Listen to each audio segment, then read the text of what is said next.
Well, I'm excited now to work through the tune, All the Things You Are. And with me to go through the tune is a great piano player, Andy LaVerne. Hi, Andy. Hi, Scott. How are you? Good, thanks. Thanks for joining us on the show. My and pleasure. as always, it's a delight to kind of pick your brain a little bit, as deep and demented as it may be. Well, that's a good point. There you have it. I'll tell you what, why don't you play a couple measures of this tune so we can just get the tune in our head. A lot of people might not know the title of this tune, even though they know the song.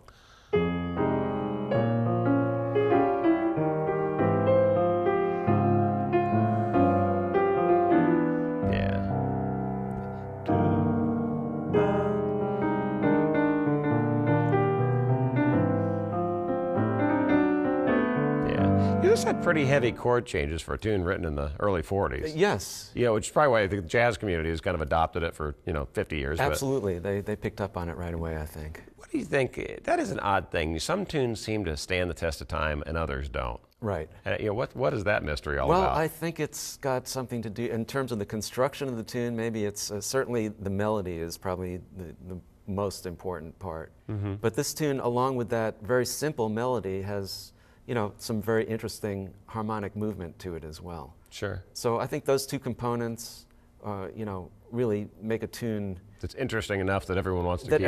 everyone can identify with that tune. A more complicated version or a more simple version as well. And it always kills me, and you're such a good spokesman for this, just because you're kind of in that milieu and playing heavy jazz stuff all the time, that it's so interesting the way chord changes get molded and melded and changed and twisted and turned, and it's still the same darn tune. That's right. But it works. And maybe you can share with our viewers, that may be a real mystery, that in fact tunes really do kind of change over time. They do. And in this tune, actually, I have a couple of my own little changes that I've thrown in. This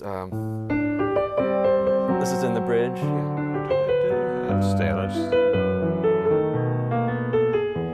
Those are the normal changes, but I sort of fell into this other thing where... Gosh darn it, I knew those, and I thought those were going to be the heavy ones. Okay. Guess not. Well, I'll just add this little thing for you. Yes, this There we part. go. So I kind of let the melody go at this point, and I just do this.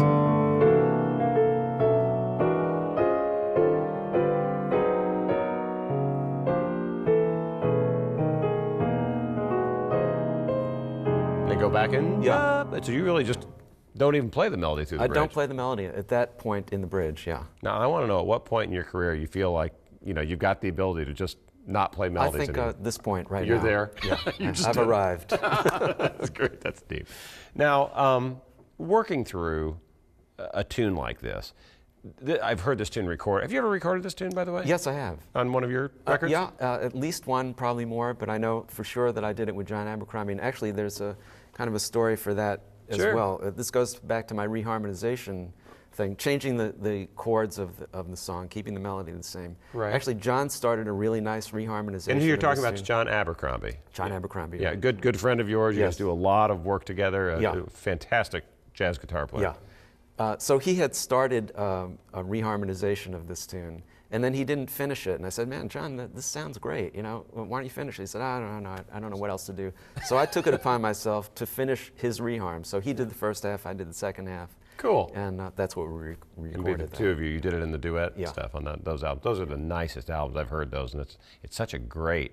There hasn't been a lot of that recorded, I think. Just an acoustic piano with a single guitar. Yeah, actually, our influence for that was Bill Evans and Jim Hall. Neat. And that's how John and I became friends in the first place. Because we were living in Boston at the time, going to Berkeley, and we both listened to those records, and then somehow we met, and of course we tried to play like that, and we had no idea what they were doing. But it didn't stop us.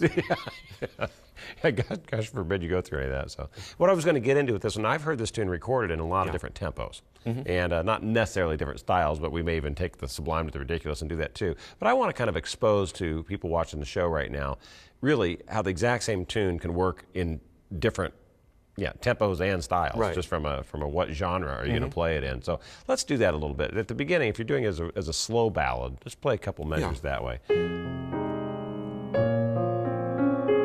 So, real smooth. Kind of, I'm seeing both hands coming down together a lot. It's all okay. Now, you know, in your noggin, what happens when you start thinking, ooh, I need to do this as a swinging tune? Yeah. Boo, you know.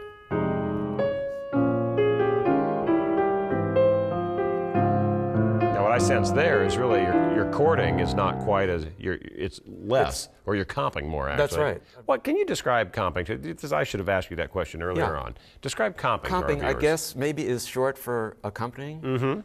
But comping also could be competent, you know. So that's another thing. But I wrote a book on this subject. It's called Quick Chords, and it's just voicings or chords, you know, that you can use for comping. And by comping, we mean just a piano player or a guitar player, for that matter. But doing what? Describe that. Just playing chords behind either behind a melody or along with a solo or whatever. And the difference between just hammering a chord down all the time and comping is what? Well, it could be two things. It could be, number one, the voicing, the way you're putting the notes in the chords. Okay. And then the other thing is the rhythm, where those notes are falling rhythmically. I've had people kind of describe it to me sometimes, and it's kind of a broad way to do it, is stabs, you know, and although it's not always that aggressive. But Right. It can be short and long, you know, it could be more percussive, or it could be more sustained as well. You give us a couple examples then, just with a single note melody line, if you can just do some stuff.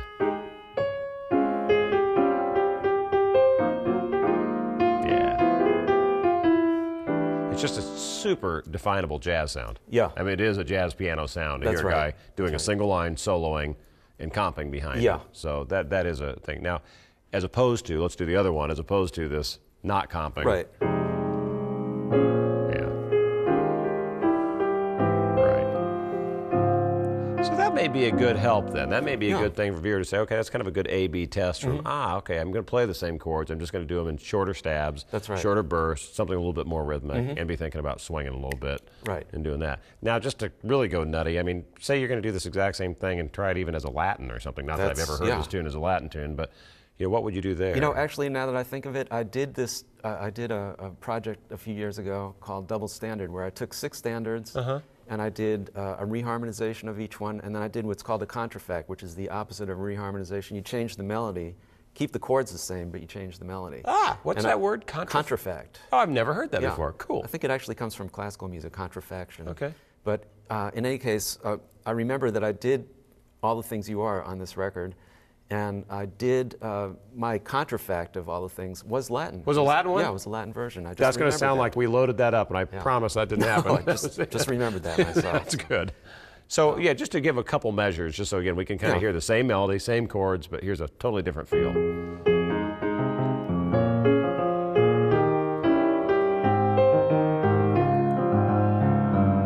So you got, you know, in that case, there's some rhythmic thing happening in the left hand. I was trying anyway. Yeah, that's all right. No, I mean, we're not going to go down in a Latin road, but yeah, there was an effort to do a Latin feel in the left hand. Right. And it's straight, it's not swinging. So again,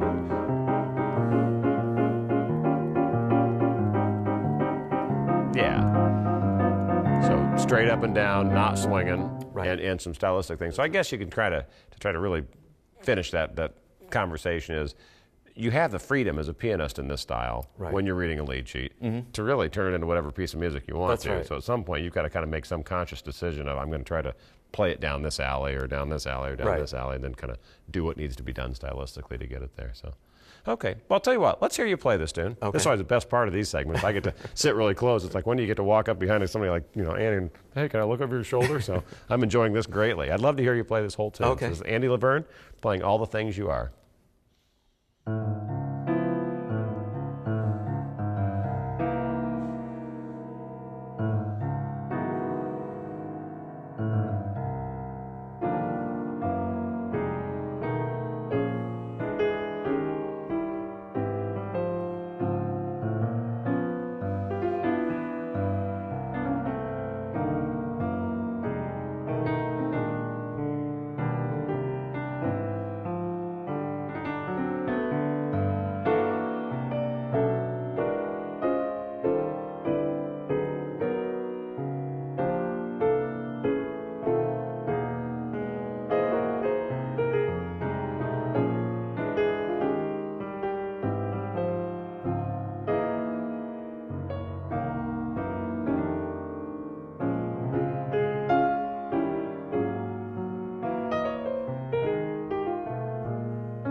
Thank you very, very much. Oh, my pleasure. Really appreciate it.